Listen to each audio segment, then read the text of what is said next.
പിറ്റേന്ന് mass ഹോട്ടലിലാണ് scene. അന്നാണ് മമ്മൂക്കായിട്ടുള്ളൊരു combination. രഞ്ജേട്ടൻ പറഞ്ഞു, എടാ നമ്മളെ മാനം കളയരുത്, മമ്മൂക്കാന്ന് മുട്ട് ഇറക്കിയൊന്നും വേണ്ടട്ടാ. എന്താ ചോദിച്ചു, വളരെ ബോൾഡായിട്ട് ചെയ്തു. 1-2 സിനിമയിൽ എന്നെ സജസ്റ്റ് ചെയ്യുകയും ചെയ്തു. പക്ഷേ കുറേ കാലമായിട്ട് മമ്മൂക്കാനായിട്ട് അഭിനയിക്കാനൊന്നും കഴിയും. ഞാൻ അവസാനം ആയിട്ട് ചെയ്തത് കുഞ്ഞനന്ദൻ്റെ കടാണ്.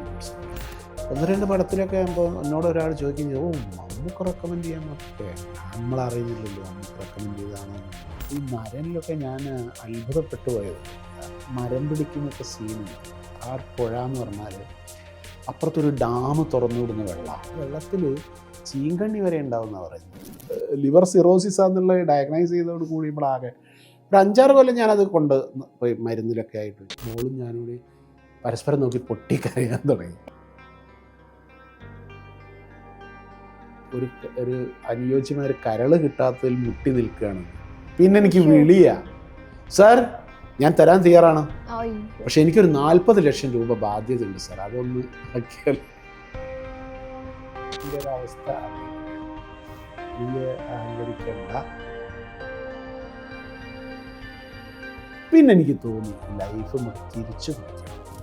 ആ ഒരു മനസ്സ് പല സംവിധായകരെ നമ്മൾ കണ്ടിട്ടുള്ളത് ചോദിച്ചാൽ നീ പിന്നെ വിളിക്കുക എന്നൊക്കെ പറഞ്ഞ് ഒഴിവാക്കുന്ന കുറെ സംവിധായകർ. എല്ലാ കാര്യങ്ങളും തന്നത് സിനിമയാണ്.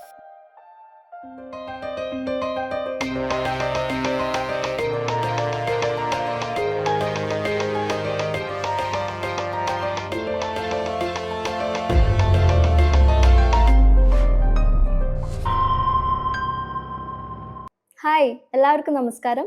മൂവി ഗാലറിയിലേക്ക് എല്ലാ പ്രേക്ഷകർക്കും സ്വാഗതം. ഇന്ന് എൻ്റെ കൂടെ ഒരു അതിഥി ഉണ്ട്.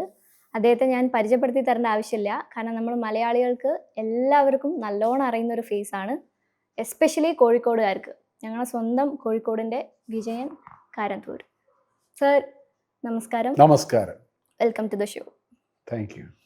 സാറിൻ്റെ ഒരു നല്ല ബ്രേക്കാണ് ബ്ലാക്ക് എന്ന് പറയുന്ന മൂവി, രഞ്ജിത്ത് സാർ ഡയറക്റ്റ് ചെയ്തത്. അതിൻ്റെ ഒരു എക്സ്പീരിയൻസ് എങ്ങനെയായിരുന്നു? അതൊരു ഗംഭീര എക്സ്പീരിയൻസാണ്. കാരണം അവിടെ ചെന്ന് കോസ്റ്റ്യൂം ഇടുന്നത് വരെ എനിക്കറിയില്ല എന്താണ് വേഷം എന്നുള്ളത്. എന്നോട് രഞ്ജേട്ടൻ പറഞ്ഞിട്ടുണ്ട് മുടി വെട്ടണ്ട. അന്ന് ഞാൻ കുറച്ച് മുടി നീട്ടിയിട്ടേ, മുടി വെട്ടണ്ടെന്ന്. അങ്ങനെ ആദ്യത്തെ ദിവസം ഞാൻ സെറ്റിൽ പോയി. എറണാകുളത്താണ് സെറ്റ്.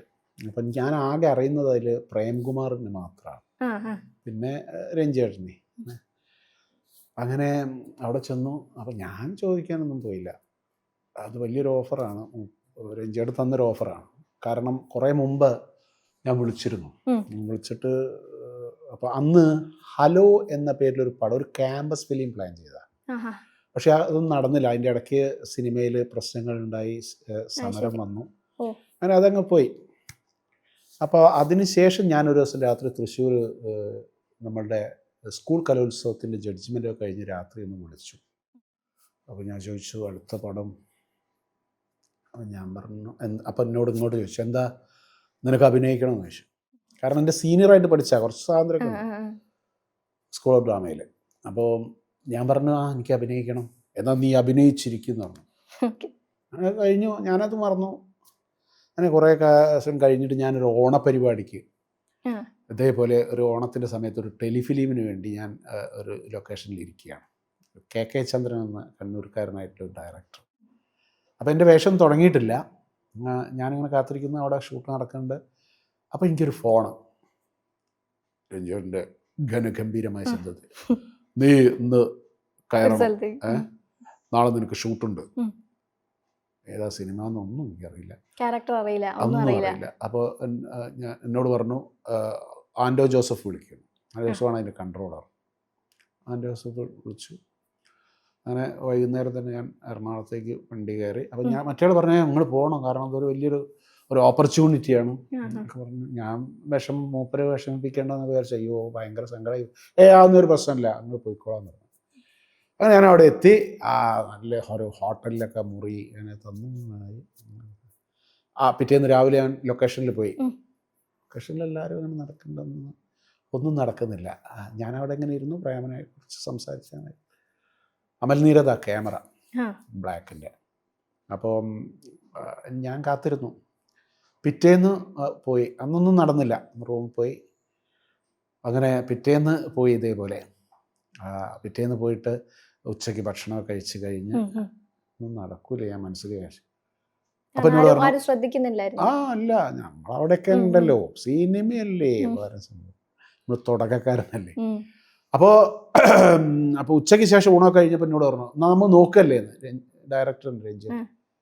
ഞാൻ പറഞ്ഞു അപ്പോൾ സതീഷ് എന്ന കക്ഷിയാണ് അതിൻ്റെ കോസ്റ്റ്യൂമർ. സതീഷിനോട് പറഞ്ഞു വിജയനൊരു വൈറ്റ് ജുബ്ബ കൊടുക്കും, ഒരു ബ്ലാക്ക് പാൻറ്റും, ബ്ലാക്ക് പാൻറ്റും വൈറ്റ് ജുബ്ബേ, പിന്നെ ഒരു ഇതേപോലെയുള്ള സൈഡ് ഒരു ബാഗോ.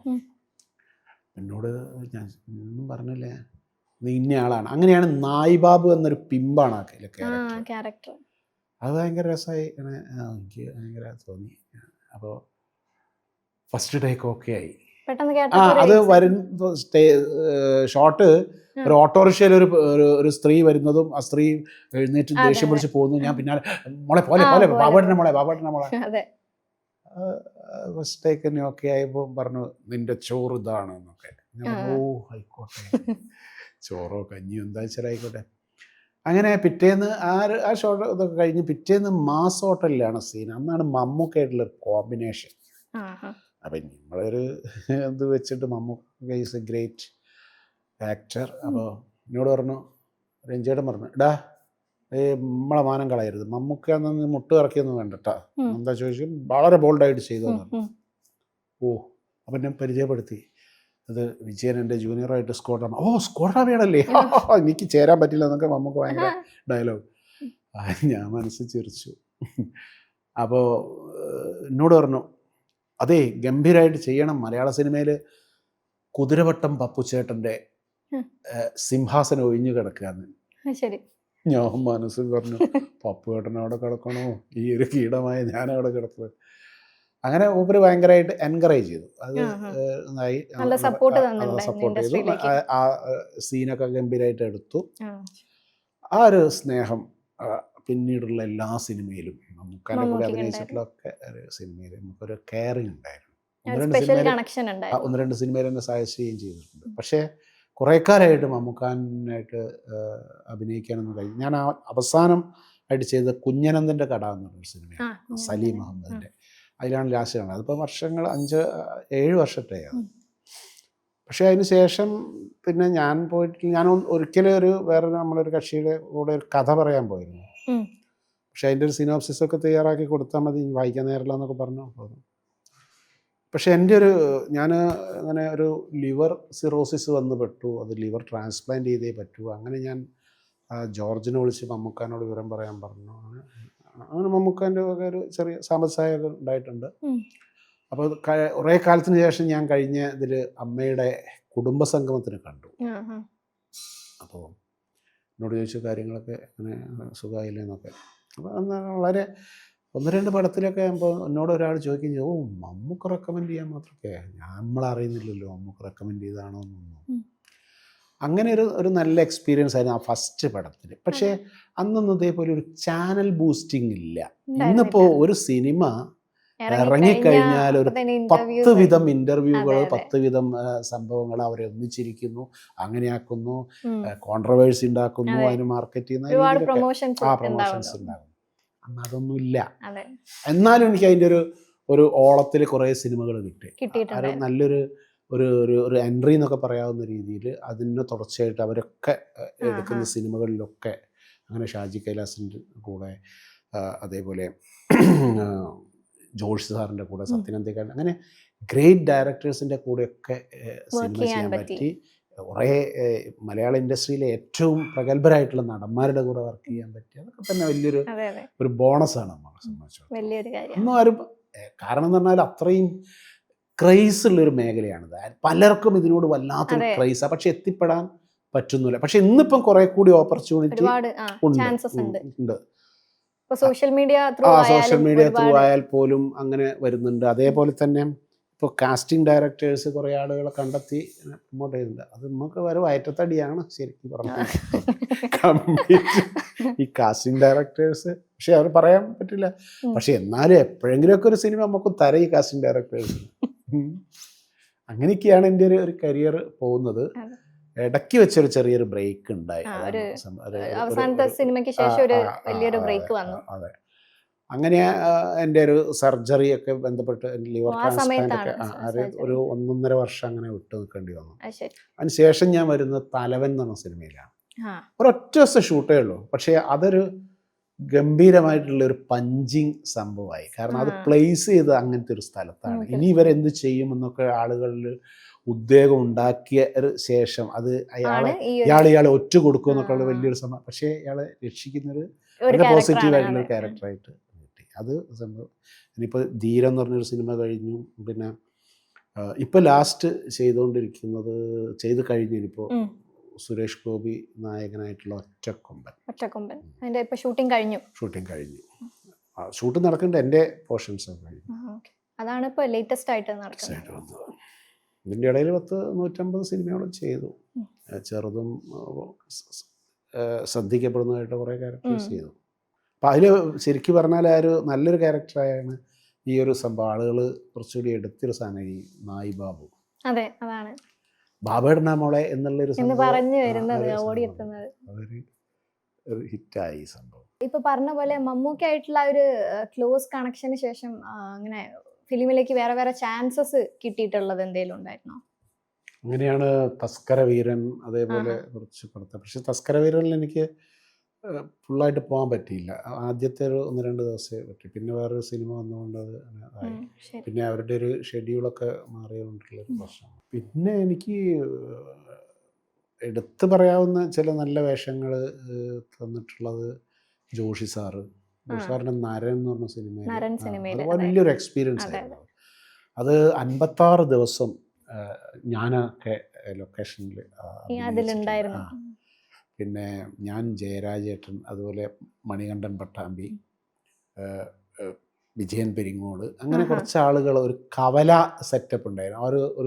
ആ ജംഗ്ഷനിലെ കടകളിൽ മെയിൻ ആൾക്കാരായിട്ട്.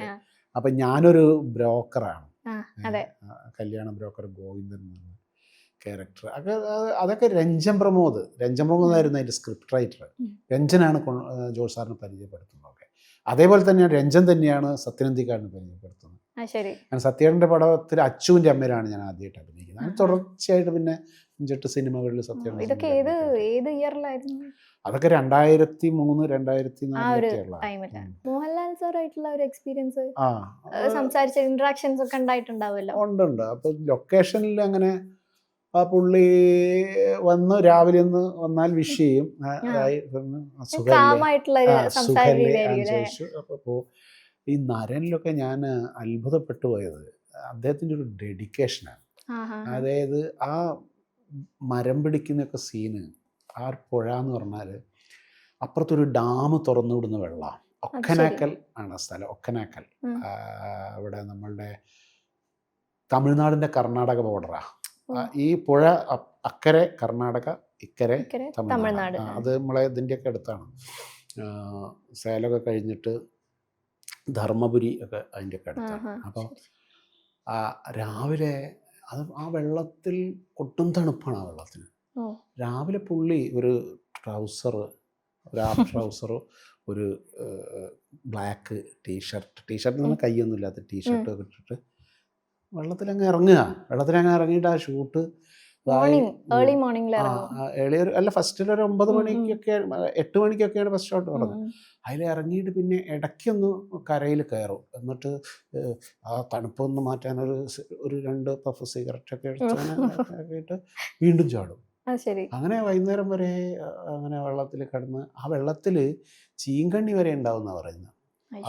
തുറന്നു വിടുന്ന അപ്പൊ അതിലൊക്കെ. അപ്പൊ അതുകൊണ്ട് തന്നെ അതിന് ഭയങ്കരമായിട്ട് നാച്ചുറലായ സംഭവങ്ങളൊക്കെ. അതൊരു സൂപ്പർ ഹിറ്റ് സിനിമയായിരുന്നു. ആ സിനിമ എപ്പോഴും ഇടയ്ക്കിടയ്ക്ക് ടി വിയിൽ ആഴ്ചയിൽ 2-3 പ്രാവശ്യം അപ്പൊ അതൊരു നല്ല എക്സ്പീരിയൻസ് ആയിരുന്നു. ജോഷി സാറ് ഞാൻ ഏറ്റവും ബഹുമാനിക്കുന്ന ഒരു സംവിധായകൻ പറയാൻ കാരണം, നമുക്ക് എപ്പോഴും വേണമെങ്കിലും ജോഷി സാറിനെ വിളിക്കാന്നുള്ളതാണ്. വിളിച്ചാൽ റെസ്പോണ്ട് ചെയ്യാതിരിക്കില്ല. ആ സമയത്ത് ഫോൺ എടുക്കാൻ പറ്റിയില്ലെങ്കിൽ തിരിച്ചു വിളിക്കും. ഇപ്പോൾ പുറത്തേക്ക് പുള്ളിക്ക് ഭയങ്കരമായിട്ടുള്ളൊരു ഇമേജാണ്. ഒരു സ്വേച്ഛാധിപതിയുടെ പക്ഷേ നല്ല നല്ല നമ്മളെ സ്നേഹിക്കുന്ന ഒരു മനസ്സുള്ളൊരു നല്ല ഭയങ്കര റെസ്പോൺസിബിൾ അങ്ങനെ ആയിരിക്കും ആകുമ്പോൾ അതിലൊക്കെ. നമുക്കൊരു പോസിറ്റീവാണ് അത് കാര്യം. പക്ഷേ പല സംവിധായകരെ നമ്മൾ കണ്ടിട്ടുള്ളത് നമ്മൾ നിലനിൽപ്പിന് പ്രശ്നമാണ്. നമ്മൾ അങ്ങോട്ട് വിളിക്കണം, വിളിച്ചാൽ നീ പിന്നെ വിളിക്കുക, എന്ന് പറഞ്ഞ് ഞാനൊരു വെക്കും. തിരക്കിലാണ് എന്നൊക്കെ പറഞ്ഞ് ഒഴിവാക്കുന്ന അതെ, കുറേ അതെ. സംവിധായകരുണ്ട്. പക്ഷേ അതിനേക്കാൾ അക്കൂട്ടത്തിലൊക്കെ വെച്ച് നോക്കുമ്പോൾ ജോഷ് സാറൊക്കെ അങ്ങനെയാണ്. ഇപ്പോഴും നമ്മളെപ്പോലെയുള്ള ആർട്ടിസ്റ്റുകൾ, വളരെ ചെറിയ ആർട്ടിസ്റ്റുകളോടൊന്നും അങ്ങനെയൊന്നും ഒരു കാണിക്കണം. ജോഷ് സാറിന് ഒരു 5-8 സിനിമയിൽ ഞാൻ അഭിനയിച്ചിട്ടുണ്ട്.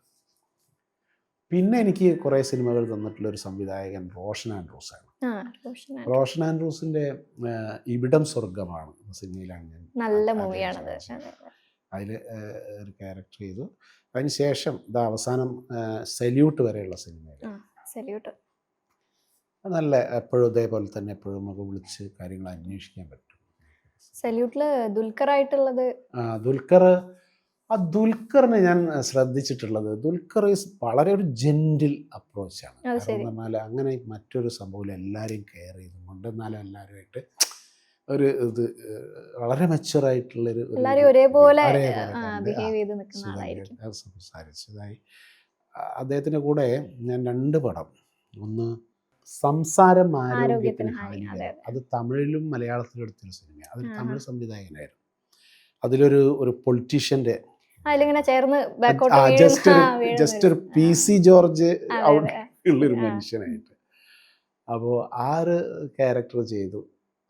പിന്നെ സല്യൂട്ടിൽ ഇയാൾക്കെതിരായിട്ടുള്ളൊരു ASI സംഭവം ചെയ്തു. കുറേ പോലീസ് സ്റ്റേഷനുകൾ ചെയ്തിട്ടുണ്ട്. പക്ഷേ എല്ലാവരും വിചാരം ഫുള്ള് ഞാൻ പോലീസൊക്കെ ആയിട്ട് അഭിനയിക്കുന്ന ആളല്ലേ എന്ന് ആൾക്കാർ ചോദിക്കാം. പക്ഷേ അതൊരു നിയർലി ഒരു 25% ഉള്ളൂ. നമ്മൾ ചെയ്ത സിനിമയിൽ ഏകദേശം ഒരു 30-35 സിനിമയിലെ പോലീസ് സ്റ്റേഷനുള്ളൂ. നോട്ടീസ് ചെയ്തിട്ടുള്ളത് എന്നാലും പോലീസ് സ്റ്റേഷനിലും വന്നാൽ മതിയായിരുന്നു. അല്ല, വലിയൊരു പ്രശ്നം അവിടെ നിലനിൽപ്പ് വലിയൊരു പ്രശ്നമാണ്. അങ്ങനെയുണ്ട് നമ്മളെ പോലെയുള്ള, നമ്മളൊന്നും ഒരു മലയാള സിനിമയ്ക്ക് ഒരു എന്താ പറയുക, അങ്ങനെ ഒരു ഒഴിച്ചുകൂടാനാവാത്ത ഒരു ആക്ടറൊന്നും അല്ലല്ലോ. നമ്മളുടെയൊക്കെ ശ്രേണിയിലുള്ള ഒരുപാട് ആക്ടേഴ്സ് ഉണ്ട്. മാത്രമല്ല ഇപ്പോൾ ഒരു മിഡിൽ ഏജ്ഡ് ആയിട്ടുള്ള അല്ലെങ്കിൽ അതിൻ്റെ മുകളിലേക്കുള്ള ക്യാരക്ടേഴ്സ് വളരെ കുറഞ്ഞു. സിനിമ ഒക്കെ ടീനേജ് ഇല്ല എന്നല്ല ഞാൻ പറയുന്നത്, ഇപ്പോഴും ഉണ്ട്. പക്ഷേ ചില ആളുകൾക്ക് മാത്രമായിട്ട് റിസർവ് ചെയ്യപ്പെട്ട പോലെ നമുക്ക് തോന്നുമായിരിക്കും കേട്ടോ. മിക്കവാറും അത്തരം ക്യാരക്ടേഴ്സൊക്കെ ചെയ്യാൻ ഒരു 5-10 ആളുകളെ മലയാള സിനിമയിൽ വിളിക്കാറുള്ളൂ എന്നുള്ള ഇതൊക്കെ ഒരു പ്രശ്നമായിരിക്കാം. നമ്മൾ ആ വിട്ടുന്നതിൻ്റെ ഒരു ഗ്യാപ്പൊക്കെ വലിയൊരു പ്രശ്നമായിരിക്കും. പക്ഷെ സിനിമയാണ് കേട്ടോ നമുക്ക് എല്ലാ കാര്യങ്ങളും തന്നത് സിനിമയാണ്.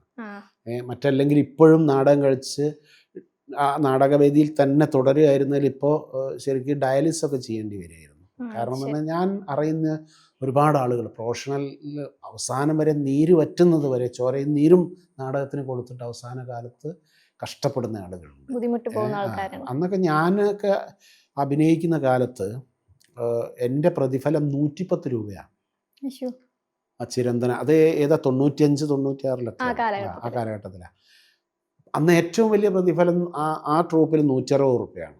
അത് 2-3 പെണ്ണുങ്ങൾക്കും പിന്നെ ഒരു ആക്ടർക്കും. പിന്നെ അതിൻ്റെ താഴെ വരുന്നത് 125, ഞാനൊക്കെ വരുന്നപ്പോൾ 110. പക്ഷെ അന്നും 6500-7000 രൂപയ്ക്കാണ് ഒരു നാടകം കളിക്കുന്നത്. സ്വന്തമായി വണ്ടിയുണ്ട് ട്രൂപ്പ് മുതലാളിക്ക്, സ്വന്തമായി വണ്ടിയുണ്ട്, സ്വന്തമായിട്ട് ലൈറ്റ്സ് ഉണ്ട്. എങ്ങനെയായാലും പകുതി പൈസ അദ്ദേഹത്തിന് എടുത്ത് വയ്ക്കാം. അപ്പോഴും നമ്മൾ എങ്ങനെയാണെന്ന് അത് പ്രശ്നമാകുന്നത് എന്താ, നമ്മൾ ദിവസം രാവിലെ വീട്ടിൽ നിന്ന് ഇറങ്ങി അല്ലെങ്കിൽ വൈകുന്നേരം വീട്ടിൽ നിന്ന് ഇറങ്ങി നാടകം കഴിച്ച് തിരിച്ചു പോരല്ല. ഇന്നിപ്പം ഇവിടെ ഒരു നാടകം കഴിഞ്ഞ് ഒരു 10-11 മണിക്ക് നാടകം തുടങ്ങി 2 മണിയായാൽ അതേ വണ്ടിയിൽ നമ്മൾ കാസർഗോഡാണ് ഇന്നിപ്പോൾ കളിയെങ്കിൽ പിറ്റേന്നത്തെ കളി തിരുവനന്തപുരത്താ. ആ 110 രൂപയിൽ നിന്ന് ഈ വഴിച്ചെലവ് മുഴുവൻ അങ്ങനെ പിന്നെ വല്ലാത്തൊരു ആരോഗ്യ പ്രശ്നം ഉണ്ടാവില്ലേ. ഉറക്കം ശരിയാവുന്ന എല്ലാവരും കിടന്നുറങ്ങുമ്പോൾ നാടകം അങ്ങനെയൊക്കെ ആയിട്ട്. പക്ഷേ നാടകം തരുന്ന വല്ലാത്തൊരു എന്താ പറയുക ഒരു ഇതുണ്ട്, ലൈവായിട്ടുള്ള കമ്മ്യൂണിക്കേഷൻ. ഡ്രാമയിൽ നിന്നാണ് ഫസ്റ്റ് തുടങ്ങുന്നത് ആക്ടിങ്ങിന്റെ. അത് സ്കൂൾ ടൈമിലെ ആയിരുന്നു. സ്കൂളിൽ പഠിക്കുമ്പോൾ 2-3 നാടകങ്ങളിൽ അഭിനയിച്ചിട്ടുണ്ട്. പിന്നെ എൻ്റെ നാട്ടിൽ നാടകം വല്ലാത്തൊരു നല്ല വളർച്ചയുള്ളൊരു നടനായിരുന്നു. അത് ശരി. അപ്പോൾ എൻ്റെ ഏട്ടൻ, പെങ്ങളെ ഭർത്താവ് അവരൊക്കെ നാടകം അഭിനയിക്കുന്നത് കണ്ടിട്ടാണ് നമ്മൾ വളരുന്നത്. ആ. അങ്ങനെ ഒരു വലിയൊരു ഇത് മനസ്സിൽ കിടക്കുന്നുണ്ട്. അവർ നമ്മൾ അഭിമാനത്തോടു കൂടി ഇങ്ങനെ എണീറ്റ് നിൽക്കും. ഇവരൊക്കെ സ്റ്റേജിൽ കളിക്കുമ്പോൾ കണ്ടടാ എൻ്റെ ഏട്ടനാണെന്നുള്ള ലൈനിൽ അങ്ങനെ ഫാമിലി മൊത്തം അപ്പോ ഇങ്ങനെ മൊത്തമൊന്നുമില്ല, ഞാനും ഏട്ടനും തന്നെയല്ലോ. ഏട്ടൻ മരിച്ചു, ഇപ്പോഴില്ല. ശരി. പക്ഷെ അവരൊക്കെ ആഗ്രഹിച്ചതായിരുന്നു നമ്മളെ ഒരു വളർച്ച. പക്ഷെ കാണാൻ പറ്റിയില്ല എന്നുള്ള. എന്നാലും പക്ഷേ സിനിമ നമുക്ക് തന്നിട്ടുള്ളത് തന്നെയാണ് ഈ ഒരു, ഇപ്പോൾ ഞാൻ ഇവിടെ ഇരിക്കുന്നത് സിനിമ കാരണമാണ്, നാടകം ഇല്ല, അതെ, അറിയാലോ കാര്യങ്ങൾ. അപ്പം സിനിമയാണ് നമുക്ക് എന്തെങ്കിലും തന്നിട്ടുണ്ടെങ്കിൽ, എന്തെങ്കിലും നമ്മളായിട്ടുണ്ടെങ്കിൽ സിനിമ അത് കൊണ്ടുതന്നെ. സിനിമയിൽ കാരണം എന്ന് പറഞ്ഞാൽ വന്നതിന് ശേഷം മറ്റേത് രണ്ടറ്റവും കൂട്ടിമുട്ടാൻ കഴിയൂല. ഭയങ്കര ഭയങ്കര പ്രയാസമാണ്. പ്രയാസമായിരിക്കും, പ്രാരാബ്ദങ്ങളായിരിക്കും. ആ. എൻ്റെ ഒരുവിധം കാര്യങ്ങളൊക്കെ നടന്നത് സിനിമകളിൽ നിന്നാണ്. ഞാനൊരു വീടുണ്ടാക്കി, കുറച്ച് സ്ഥലം വാങ്ങിയൊരു വീടുണ്ടാക്കി, അങ്ങനെ അങ്ങനെ പോയിട്ട് പിന്നെ എൻ്റെ കുറേ ഉണ്ടാക്കിയ പൈസയൊക്കെ ഈ ഒരു ചികിത്സയ്ക്ക് വേണ്ടി കുറേ പോയി. പക്ഷേ അപ്പോഴും എന്നെ ചേർത്ത് നിർത്തിയ ഒരുപാട് നല്ല മനസ്സുകളുണ്ട് സിനിമയിൽ നിന്നുള്ള ഒരുപാട് ആളുകൾ. കുറച്ച് ആളുകളാണെങ്കിലും അവർ സ്ട്രോങ് ആയിട്ട് എൻ്റെ കൂടെ വന്നു. പിന്നെ ഇൻഡസ്ട്രിയിലെ ആൾക്കാരെല്ലാവരും എല്ലാവരും ഒന്നുമില്ല, വളരെ ചുരുങ്ങിയ കുറച്ച് ആൾക്കാർ ക്ലോസ് ആയിട്ട്. പിന്നെ കൂടുതലായിട്ട് സഹായിച്ചത് നാടകത്തിൽ ഉള്ള സംഘം. ഞാൻ ഓൾ കേരള കുറേ നാടക ക്യാമ്പ് സംഘടിപ്പിച്ചിട്ടുണ്ട്. അതിൻ്റെ കുറേ ആളുകൾക്ക് നമ്മൾ പഠിച്ചിട്ടുള്ള കാര്യങ്ങൾ പറഞ്ഞു കൊടുത്തിട്ടുണ്ട്. കുറേ സ്ഥലങ്ങളിൽ നാടക സൗഹൃദം അവരൊക്കെ എനിക്ക് വേണ്ടി ഒന്നു എന്നുള്ളതാണ്. അപ്പോൾ ഇപ്പം പറയില്ലേ സ്നേഹം പറ്റി, ഒന്നുമല്ല കേട്ടോ. നമ്മൾ ചില കാര്യങ്ങൾ ഇപ്പോൾ ഉദാഹരണമായിട്ട് എനിക്ക് തോന്നുന്നത്, ഇപ്പോൾ കഴിഞ്ഞ ദിവസം വലിയൊരു വാർത്ത വന്നു. ഒരു തമിഴ് ഇൻഡസ്ട്രിയിലെ ഏറ്റവും നല്ല നടൻ എന്ന് പറയുന്നാലും മനസ്സുകൊണ്ടാണ് ഞാൻ പറയുന്നത്, സൂര്യ ചെയ്യുന്ന ചില ചാരിറ്റികൾ. ഞാൻ എത്രയോ ആളുകളെ പഠിക്കാൻ മിടുക്കരായിട്ടുള്ള കുട്ടികളെ, അങ്ങനെയുള്ള ഒരുപാട് ആളുകൾ. വേറെ ഒരു സംഭവം എന്ന് പറഞ്ഞാൽ, ഒരു കുട്ടിക്ക് 1.5 കോടി രൂപയുടെ ഒരു ഇഞ്ചക്ഷൻ വേണം എന്ന് പറഞ്ഞിട്ട് 1 കോടിയിലധികം രൂപ കൊടുത്ത് പേര് പോലും പറയാൻ തയ്യാറാകാത്തൊരു നല്ല മനുഷ്യൻ. അങ്ങനെ നമ്മളിപ്പോൾ എന്തായാലും ഗംഭീരമായിട്ട് ആളുകളെ സഹായിക്കുന്ന നടക്കുന്നുണ്ട്. അതിൻ്റെ വലിയൊരു ഗുണഭോക്താവ് കൂടിയാണ് ഞാൻ. അപ്പം ആളുകൾക്ക് നന്മ പറ്റിയിട്ടൊന്നും ഇല്ല കേട്ടോ. കുറച്ച് ആളുകളൊക്കെ അതിൻ്റെ ഒരു വല്ലാത്തൊരു സംഭവത്തിലായിപ്പോയി എന്നല്ലാതെ ഇപ്പോഴും മനുഷ്യൻ അത് നമ്മളെ ഓരോ നാച്ചുറൽ കലാമിറ്റീസ് വരുമ്പോഴും നമ്മൾ അനുഭവിക്കുന്നതാണ്. 2018 വെള്ളപ്പൊക്കം, അതിനുശേഷം വന്ന ഈ കൊറോണക്കാലം, ഇതിലൊക്കെ മനുഷ്യർ ഒന്നും വേണ്ട, ചൂരൽമല ദുരന്തം, എത്ര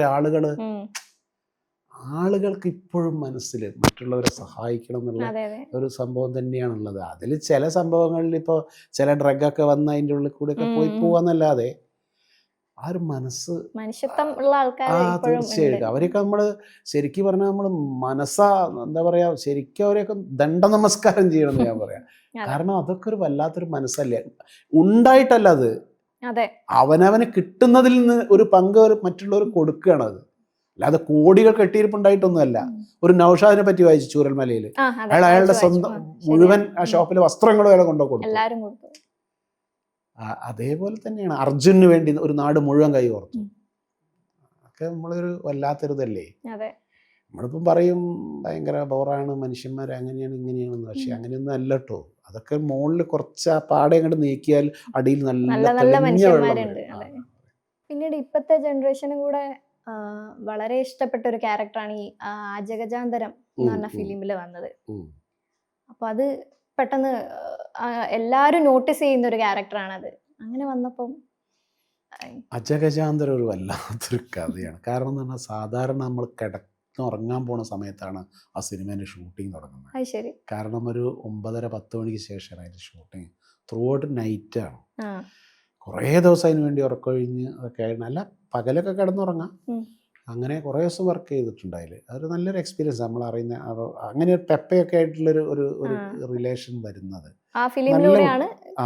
ആ ന്യൂജനിലെ ഒരുപാട് നല്ല പിള്ളേരായിട്ട് നമ്മളൊരു തണ്ണീർമത്തൻ ഡേയ്സിലൊക്കെ അഭിനയിച്ചിട്ടുള്ള, തണ്ണീർമത്തൻ ഡേയ്സ് അല്ല, ലിജോ ജോസഫിൻ്റെ അങ്കമാലി ഡയറീസിലൊക്കെ അഭിനയിച്ച കുറേ നല്ല പിള്ളേരായിട്ടൊക്കെ ഉള്ള ഒരു ഭയങ്കരമായിട്ടുള്ളൊരു ഒരു ഇൻറ്ററാക്ഷൻ നടന്നു. അങ്ങനെ കുറേ നമ്മളറിയുന്ന ഒരുപാട് നല്ല നാടകക്കാരുണ്ടായിരുന്നു ആ സിനിമയിൽ. പ്രതാപനെ പോലെ, അതേപോലെ രാജേഷ് ശർമ്മേനെ പോലെയൊക്കെയുള്ള.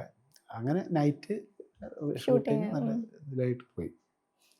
അത് നല്ലൊരു എക്സ്പീരിയൻസ് ആയിരുന്നു. ആനയും ഒക്കെ ആയിട്ടുള്ള ആ സിനിമയെ കാര്യമായിട്ടൊരു കാര്യം പറയുന്നില്ല, എങ്കിൽ പോലും ഭയങ്കര ത്രില്ലടിപ്പിച്ച് ആളുകളെ മുന്നോട്ട് കൊണ്ടുപോകുന്നത് അത് വല്ലാത്തൊരു ടെക്നിക്കായിരുന്നു.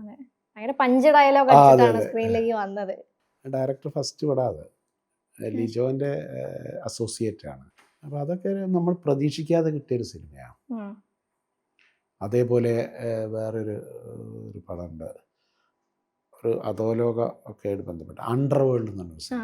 അത് ഞാൻ കണ്ണൂർ സെൻട്രൽ ജയിലിൽ നിന്നായിരുന്നു ഷൂട്ട്. ഒറിജിനൽ ഇങ്ങനെ. അപ്പോൾ ഞാനവിടെ ഷൂട്ടിന് ചെന്നപ്പോഴും എൻ്റെ നാട്ടുകാരനൊരുത്തുണ്ട് അവിടെ, ഭാര്യനെ കൊന്നിട്ട് വന്ന് ജയിലിൽ കിടക്കുന്നൊരു കക്ഷിയാണ്. അപ്പോൾ കോഴിക്കോടുകാരൻ മരിച്ചു ഇപ്പല്ല. അപ്പോൾ അതിലൊക്കെ അപ്പം ഞാനിങ്ങനെ കഴിഞ്ഞ ദിവസം ഗോവിന്ദചാമി ജയിലിൽ ചാടിയപ്പോൾ ഞാനത് ആലോചിച്ചു, അവിടെയൊക്കെ നമ്മൾ പോയ സ്ഥലമാണല്ലോ എന്നുള്ള അതിൽ ഒരു ജയിലറായിട്ട് ആസിഫ് അലിയും പിന്നെ മറ്റേ ഫഹദ് ഫാസിലിൻ്റെ അനിയനും കൂടി അഭിനയിച്ചിട്ടുള്ള, അരുൺ ചെയ്തിട്ടുള്ള. അപ്പോൾ അതൊക്കെ നമ്മൾ എങ്ങനെയൊക്കെയോ വന്ന് ചേരുന്നതാണ്. അപ്പം ഞാൻ പറയുന്നുണ്ട്, പലരും നമ്മളെ വിളിക്കുന്നില്ല എന്ന് പറയുമ്പോഴും വിളിക്കാൻ വിചാരിക്കുന്നവർ വിളിക്കുന്നില്ലെങ്കിൽ വേറെ ഭാഗത്ത് വരുന്നുണ്ട്. പക്ഷെ ഇനിയും വരണം, വന്നാലും തന്നെ നിലനിൽപ്പുള്ളൂ എന്നുള്ളതാണ്. ഇതിപ്പോൾ സ്കൂൾ ടൈം കഴിഞ്ഞ ഉടനെ തന്നെ ഇങ്ങനെ ഡ്രാമ ചെയ്തു, എന്നിട്ട് പിന്നെ ഡയറക്റ്റ് സിനിമയിലേക്ക് വന്നതായിരുന്നു? അങ്ങനെയൊന്നുമല്ല, സ്കൂൾ ടൈം കഴിഞ്ഞു. പ്രീ ഡിഗ്രി അന്ന് ഞങ്ങളെ +1 +2 അല്ല, പ്രീ ഡിഗ്രിയാണ്. ആ പ്രീ ഡിഗ്രിക്ക് പഠിക്കുമ്പോഴും 2 കൊല്ലം നാടകം കോളേജിൽ ചെയ്തു. അത് കഴിഞ്ഞ് ഡിഗ്രിക്ക് പോയി. ഡിഗ്രിക്ക് പോയിട്ടും അവിടുന്ന് പല കലാപരിപാടികളൊക്കെ ചെയ്തു. അത് കഴിഞ്ഞ് 1 വർഷം ITIയിൽ പോയി. ITIയിൽ സ്റ്റെനോഗ്രാഫി കോഴ്സ് പഠിക്കാൻ വേണ്ടി പോയി. അത് കംപ്ലീറ്റ് ചെയ്യാൻ പറ്റില്ല, കാരണം കുറച്ച് ടഫാണത്. ചുരുക്കെഴുത്തൊക്കെ അല്ലേ, ഷോർട്ട് ഹാൻഡൊക്കെ വലിയ പ്രശ്നം. അങ്ങനെ അത് കഴിഞ്ഞു. അങ്ങനെയാണ് പിന്നെ ഞാൻ ആലോചിക്കുക ഇനി എന്ത് ചെയ്യും. അപ്പോഴാണ് നാഷണൽ സ്കൂൾ ഡ്രാമയെ പറ്റി കേൾക്കുന്നത്, നാടകം പഠിക്കാൻ ഡൽഹിയിൽ. അങ്ങനെ അവിടുത്തെ പ്രോസ്പെക്ടസ് ഒക്കെ വരുത്തി. അപ്പോഴാണ് ഞാൻ അറിയുന്നത് അതിനേക്കാളും നല്ല കോഴ്സാണ് കേരളത്തിലുണ്ടെന്ന്. അങ്ങനെ മുരളി മേനോനെ പറ്റി ഒരാൾ പറഞ്ഞു. മുരളി മേനോൻ കോഴിക്കോട് നിന്ന് സ്കൂൾ ഡ്രാമയിൽ 2nd ബാച്ചിൽ പഠിച്ചതാണ്. അപ്പോൾ മുരളിയേട്ടന് കാര്യങ്ങളൊക്കെ പറഞ്ഞപ്പോൾ മൂപ്പര് വേണ്ട ഹെൽപ്പൊക്കെ ചെയ്തു തന്നു. അങ്ങനെയാണ് ഞാൻ സ്കൂൾ ഓഫ് ഡ്രാമയിൽ എത്തുന്നത്. സ്കൂൾ ഓഫ് ഡ്രാമയിൽ എത്തിയോടുകൂടി നമ്മളുടെ നാടക സങ്കല്പം മുഴുവൻ മാറി മറഞ്ഞു. കാരണം വളരെ ഡീറ്റെയിൽ. ആൾക്കാർ ചോദിക്കുക നാടകം എന്തിനാ പഠിക്കുന്നത്, അതൊക്കെ ജന്മനാളുള്ള കഴിവല്ലേ എന്നൊക്കെ ചോദിക്കും. പക്ഷേ വേൾഡ് തിയേറ്റർ, നമ്മളുടെ മലയാളം നാടകവേദി, ഇന്ത്യൻ മൊത്തം തിയേറ്റർ, മറാഠ, ബംഗാളി, പഞ്ചാബി അങ്ങനെയുള്ള തിയേറ്റർ മുഴുവൻ പഠിക്കുന്നു. ഇംഗ്ലീഷ് തിയേറ്റർ പഠിക്കുന്നു, അത് കഴിഞ്ഞ് വേൾഡ് തിയേറ്റർ പഠിക്കുന്നു. അങ്ങനെയൊക്കെ കുറേ പഠിച്ച് കുറേ ഗ്രേറ്റ് ആക്ടേഴ്സിനെ പറ്റി പഠിച്ചു. ചാർലി ചാപ്ലിനെയൊക്കെ പറ്റി പഠിക്കുന്നു, സാൽവിനിനെ പഠിക്കുന്നു. അങ്ങനെ കുറേ പഠിച്ച് അപ്പോഴാണ് നാടകം എന്താണെന്ന്. പിന്നെ മാത്രമല്ല വലിയൊരു എക്സ്പീരിയൻസ് എന്ന് പറഞ്ഞാൽ അവിടെ പുറത്തുനിന്നൊക്കെയുള്ള ആളുകളുടെ വർക്ക്ഷോപ്പ് വരും നാടകത്തിന്. അത് ത്രൂഔട്ട് ഇങ്ങനെ പോവുകയാണ്. രാത്രിയൊന്നും പകലൊന്നും വ്യത്യാസമില്ല. ഒരു പ്രൊഡക്ഷൻ ഉണ്ടായാൽ അതിൻ്റെ പ്രോപ്പർട്ടി മേക്കിംഗ്, അതിൻ്റെ കോസ്റ്റ്യൂം ഉണ്ടാക്കൽ, അങ്ങനെയൊക്കെ തുടങ്ങിയിട്ട് രാവും പകലും ഇങ്ങനെ ഇരുന്നിട്ട് അപ്പോൾ തന്നെ ഭയങ്കരമായിട്ട് നമ്മുടെ ഒരു ഔട്ട്ലുക്ക് കംപ്ലീറ്റ് മാറി. നാടകം എന്താണെന്നുള്ളത് നമ്മൾ മനസ്സിലാവാൻ അങ്ങനെയാണെന്നുള്ളത്. അങ്ങനെ പിന്നെ അതിൽ ഭയങ്കരമായി. പിന്നെ അപ്പോഴൊക്കെ ഭയങ്കരമായിട്ട് നമ്മൾ പുറത്തേക്ക് ഇറങ്ങിയിട്ട് എന്തെങ്കിലും നാടകവേദിയെ മാറ്റി മറക്കണം എന്നൊക്കെ. പക്ഷെ പുറത്തിറങ്ങിയപ്പോഴേ യാഥാർത്ഥ്യം അതല്ല. ഒരാൾ പോലും നാടകം ചെയ്യാൻ പറ്റും, ചെയ്താൽ തന്നെ കാശില്ല. അങ്ങനെയൊക്കെ ഫൈറ്റ് ചെയ്യുന്നു. ഇപ്പോഴങ്ങനെയല്ല കേട്ടോ, ഇപ്പോഴതൊക്കെ മാറി. ഫൈറ്റ് ചെയ്ത് സ്കൂൾ നാടകങ്ങളൊക്കെ ചെയ്യുമ്പോൾ അപ്പോഴെനിക്ക് വലിയൊരു അനുഭവമുണ്ട്. ഒരു സ്കൂളിൽ നാടകം ചെയ്യാൻ പോയി, പിള്ളേർ കുറച്ച് കാശൊക്കെ പിരിച്ചു. ആ പൈസയും കൊണ്ട് ഒരുത്തം പോയി മുങ്ങി. ഞാൻ ഗോപി വരച്ച്. എനിക്ക് അങ്ങനെ വലിയൊരു എക്സ്പീരിയൻസ് ആണത്. ആർട്ടിസ്റ്റുകൾ എന്ന് പറഞ്ഞാൽ കുട്ടികളാണല്ലോ, അവര് നാടകം കഴിഞ്ഞു. നാടകം കഴിഞ്ഞിട്ട് അവര് പ്രൈസ് ഒന്നും കിട്ടിയില്ല എന്ന് തോന്നുന്നു. പക്ഷെ ഈ പൈസ ഏൽപ്പിച്ച പയ്യൻ അങ്ങനെയൊക്കെയുള്ള ഭയങ്കര ഇതുണ്ട്. പിന്നെ നല്ല നാടകത്തിൽ നിന്ന് കിട്ടുന്ന വലിയ വേൾഡ് ഫേമസ് ആയിട്ടുള്ള കുറേ ഡയറക്ടേഴ്സിൻ്റെ കൂടെയൊക്കെ അഭിനയിക്കുക, അവരുടെ അണ്ടറിൽ അഭിനയിക്കാൻ പറ്റി. BV കാരന്തിനെ പോലെ, അതേപോലെ അളക് നന്ദ സമർത്ത്, മൈക്കിൾ പാറ്റേഴ്സൺ, ആ. ടിം ആപ്പിൾ ബി എന്നൊക്കെ പറഞ്ഞിട്ട് അക്കാലത്ത് നാടകത്തിലുള്ള ഫേമസ് ആയിട്ടുള്ള famous ആയിട്ടുള്ള. ആൾക്കാരുടെ. പീറ്റർ ബ്രൂക്ക് ആ സമയം ഞാനൊക്കെ പഠിക്കുന്ന സമയത്താണ് പീറ്റർ ബ്രൂക്ക് മഹാഭാരത നാടകമായിട്ട് ഇന്ത്യയിൽ വരുന്നത്. ബാംഗ്ലൂർ ശരി. വെച്ചിട്ട് ആ. ഒരു ഇൻട്രാക്ഷൻ ഉണ്ടായിരുന്നു, 7 ദിവസത്തെ വർക്ക്ഷോപ്പ് ഉണ്ടായിരുന്നു. അതിൽ ചൈനക്കാരുണ്ട്, അമേരിക്കക്കാരുണ്ട്, ഇംഗ്ലീഷുകാരുണ്ട്, നീഗ്രോസ് ഉണ്ട്, ഇവിടെ ഒക്കെ വരുന്ന. അയാൾ മഹാഭാരതം ചെയ്തതിൽ ദ്രോണാചാര്യരുടെ അഭിനയിച്ചൊരു ചൈനക്കാരനാണ്. ദ്രോണാചാര്യ. അപ്പോൾ ഒരു ഭയങ്കരമായിട്ടൊരു കോൺസെപ്റ്റാണ്, ഒരു വേൾഡ് വൈഡ്. ഒരു വേൾഡ് വൈഡ്. മല്ലിക സാരാഭായി ആണ് അതിൽ പാഞ്ചാലിയായിട്ട് അഭിനയിച്ചത്. പിന്നെ ശ്രീകൃഷ്ണനായിട്ട് അഭിനയിച്ചത് ഫേമസ് ബ്രിട്ടീഷ് ആക്ടറായിട്ടുള്ള ഒരാളാണ്, എൻ്റെ പേരിനോട് പെട്ടെന്ന് അങ്ങനെ അങ്ങനെ അങ്ങനെ ഇതായിട്ടില്ല. അതിൻ്റെ മ്യൂസിക് ചെയ്ത ഒരു ചൈനക്കാരൻ. ആ മ്യൂസിക് ഒക്കെ ഇങ്ങനെ ഇംപ്രവൈസ് ചെയ്ത മ്യൂസിക്കാണ്. അപ്പോൾ അതിൻ്റെയൊക്കെ വർക്ക്ഷോപ്പ് ഉണ്ടായിന്. അതിലൊക്കെ ഇങ്ങനെ വെറും സില്ലി വേർഡുകൾ കൊണ്ട് മ്യൂസിക് ഉണ്ടാക്കുന്നത്, അങ്ങനെയൊക്കെ പറഞ്ഞിട്ട്. പിന്നെ ജിബ്രിഷ് ലാംഗ്വേജ്, ജിബ്രിഷ് എന്ന് പറഞ്ഞാൽ അത് ലാംഗ്വേജ് അല്ല, അഭാഷ എന്നാണ് പറയാ. എന്താ പോലെ പശിന്തനക്കറോ ബേക്കാറ്റ് ഈ സാധനമൊക്കെ വെച്ചിട്ട് പറയാനും ഭയങ്കരമായിട്ട് നാടകം കളിക്കായി വെച്ചിട്ട് നന്ന കറസ്വോ ബുത്തനെ ബലസന തന്നെ ഹറ തന്നെ നീನು കോയ്സൻ തന്നെ ഇയുള്ള കൊടുത്തോ ഇതെന്തല്ല ഒന്നുമില്ല. അത് വെച്ചിട്ട് ഞാൻ കുറേ ആൾക്കാരെ പറ്റിക്കാറുണ്ട്. ഒക്കെ അതിൽ പാട്ടൊക്കെ ഞാൻ ഉണ്ടാക്കിയിട്ടുണ്ട്. അപ്പം അതൊക്കെ ഒരു വല്ലാത്ത ലൈഫിന് മുന്നോട്ട് കൊണ്ടുപോകണം ഒരുപാട്. പക്ഷേ ചില സ്ഥലത്തൊക്കെ നമ്മൾ വല്ലാതെ ഈ ഒരു സംഭവം എനിക്കിത് വന്നപ്പോൾ തന്നെ കുറച്ചൊരു സമയം ഞാൻ ഡെസ്പായി. മൈ ഗാഡ്, ലൈഫ് ഇല്ല ഇനി, ഈശ്വര. എൻ്റെ മോള് അതുവരെയൊക്കെ ഭയങ്കര ബ്രേവായിരുന്നൊരു എൻ്റെ മോളും ഞാനൂടെ പരസ്പരം നോക്കി പൊട്ടിക്കരയാൻ തുടങ്ങി. പിന്നെ എനിക്ക് തോന്നി ഈ ലൈഫ് നമുക്ക് തിരിച്ചു പിടിക്കണം. കാരണം ഈ ലിവർ സിറോസിസ് എന്നുള്ള ഡയഗ്നൈസ് ചെയ്തതോട് കൂടി നമ്മളാകെ ഒരു 5-6 കൊല്ലം ഞാനത് കൊണ്ട് പോയി മരുന്നിലൊക്കെ ആയിട്ട്. പിന്നെ എനിക്ക് ഒരു സീരിയൽ അഭിനയിച്ചുകൊണ്ടിരിക്കുമ്പം ഒരു കൊറോണ വന്നു. പക്ഷെ ഞാൻ ഈ 2 ഡോസ് എടുത്തിട്ട് ഒരു ബൂസ്റ്റർ ഡോസും കൂടി എടുത്തിട്ടാണ് അങ്ങനെ അത് കഴിഞ്ഞൊക്കെ റെഡിയായി പോന്നു. പിന്നെ ഞാനൊരു യാത്രയിൽ 2 ദിവസം AC കോച്ചിൽ ഇരുന്നതിൻ്റെ വകയായിട്ട് ന്യൂമോണിയ വന്നു. ഇവിടെ ബേബി മെമ്മോറിയലിൽ അഡ്മിറ്റായി. ഒരു 10-15 ദിവസം അവിടെ കടന്നു. അങ്ങനെ രക്ഷപ്പെട്ടു പോയി. ഒരു 10 ദിവസം കഴിഞ്ഞപ്പോൾ സെക്കൻഡ് ടൈം കൊറോണ വന്നു. അതോടുകൂടിയാണ് ഡോക്ടർ ചോദിക്കുന്നത് ട്രാൻസ്പ്ലാന്റ് ചെയ്യാൻ വല്ല പ്ലാനും ഉണ്ടോ. ഞാൻ ഞെട്ടി. ട്രാൻസ്പ്ലാന്റ് ചെയ്യാന്നൊക്കെ പറഞ്ഞാൽ ലക്ഷങ്ങൾ വേണം. 24 ലക്ഷം റുപ്യ സർജറിക്ക് ആ ഒരൊറ്റ ദിവസം തന്നെ വേണം, ഒരു ഡേയിൽ. ആ സർജറി ചെയ്യാൻ മാത്രമുള്ള ചാർജാണ്. പിന്നെ 4 ലക്ഷത്തോളം അതിൻ്റെ പ്രീ ചെക്കപ്പ്, അതിന് ശേഷം വരുന്ന പൈസ. അങ്ങനെ ഞാനൊരു ഫേസ്ബുക്ക് പോസ്റ്റ് ഇട്ടു. എൻ്റെ ഗുരുതരമായ കരൾ രോഗം ബാധിച്ചിരിക്കുകയാണ്, എനിക്ക് തിരിച്ചു വരണം. ആ പ്രതീക്ഷകൾ ഒരു അനുയോജ്യമായ ഒരു കരൾ കിട്ടാത്തതിൽ മുട്ടി നിൽക്കുകയാണെന്ന്. പിന്നെ എനിക്ക് വിളിയാ, സാർ ഞാൻ തരാൻ തയ്യാറാണ്, പക്ഷെ എനിക്കൊരു 40 ലക്ഷം രൂപ ബാധ്യതയുണ്ട് സാർ, അതൊന്ന് ആക്കിയാൽ. ഞാൻ മനസ്സ് പറഞ്ഞ ആ പുള്ളിക്ക് 1 കോടി ഉറുപ്പ്യൊന്നും ഇല്ലാഞ്ഞ് നന്നായി. അവസാനം 10 ലക്ഷത്തിന് വരെ തരാന്നൊക്കെ ഉള്ള ഒരു സംഭവം. ഭാഗ്യത്തിന് എൻ്റെ വൈഫിൻ്റെ കരള് സൂട്ടായിരുന്നു. അങ്ങനെയാണ് ഇപ്പോഴാണ് ഞാൻ ശരിക്കും എൻ്റെ ഭാര്യനെ നീ എൻ്റെ കരളാണ് എന്ന് പറയാൻ പറ്റുന്നത്. പക്ഷെ ഭയങ്കരമായിട്ടാണ് നമുക്കവിടെ കടന്നു കൊടുത്താൽ മതി. പക്ഷെ നമ്മളുടെ ചുറ്റുമുള്ള ആളുകൾ പെടുന്ന കഷ്ടപ്പാട് കണ്ടാൽ ഒരിക്കലും ഇങ്ങനത്തെ രോഗമൊന്നും ആർക്കും കൊടുക്കല്ലേ എന്ന് നമ്മൾ പറയും. പക്ഷെ പലരും ചോദിച്ചു നീ നല്ല അടിയല്ലേ, എല്ലാവരും വിചാരം എല്ലാവരും. പക്ഷെ ഞാൻ പറഞ്ഞു എനിക്ക് വന്നത് non alcoholic liver cirrhosis, not the point എന്ന് പറഞ്ഞു. ഇല്ലെങ്കിൽ എന്താവും, സിനിമയൊക്കെ അല്ലേ, നാടകമല്ലേ, നല്ല കുടിച്ചിട്ടില്ല എന്നൊന്നും ഞാൻ പറയില്ല കേട്ടോ. ഒക്കേഷണലി ആദ്യമൊക്കെ കുടിച്ചിട്ടുണ്ട്. അങ്ങനെ കരള് പോകാൻ മാത്രമുള്ള കുടിയൊന്നും ഉണ്ടായിട്ടില്ല. കരള് കെയർ ചെയ്ത് നല്ല ലേശം അടിച്ച് ഭക്ഷണമൊക്കെ കഴിച്ചിട്ടൊക്കെ ഉള്ളൂ. പക്ഷെ അതൊക്കെ പോയി. ഇനിയിപ്പോൾ ആരെങ്കിലും കാണുമോ? ചൂടുവെള്ളത്തിൽ വീണ പൂച്ച പച്ചവെള്ളം കണ്ടാൽ മടിക്കൂലേ?